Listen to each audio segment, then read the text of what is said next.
sa Ipamana. Hi ma'am, franchise na po kayo? Yes, Ma'am, ilang years na kayo franchise dito? magti-3. Bakit po nagustuhan niyo mag-franchise dito sa atin? Actually, ang nagustuhan ko yung pwede sa Ipamana, na kahit na ako senior na, ngayon, ang in-encourage ko yung mga pamangkin ko, kasi mas mahaba yung tatakbuhin nila di ba? Very, reliable yung ating franchise. Ang ganda ng mga compensation package ng company. So, dapat talaga i-grab natin yung opportunity. Lalo yung younger generation. Kasi ang haba ng tatakbuhin nyo.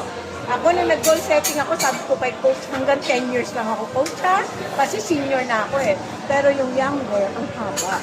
Ang haba ng tatakbuhin nyo. So, don't ever miss the opportunity. Grab it. Yes. Ma'am, bakit niyo nasabi na mas maganda sa mga younger age? Kasi mas meron tayong online. Ako hindi ako ganun kateki Natututo pa lang ako ngayon.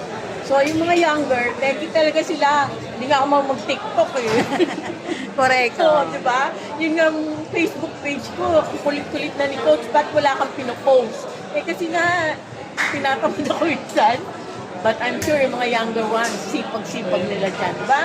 Sayang naman, hindi nila i-grab. Tama.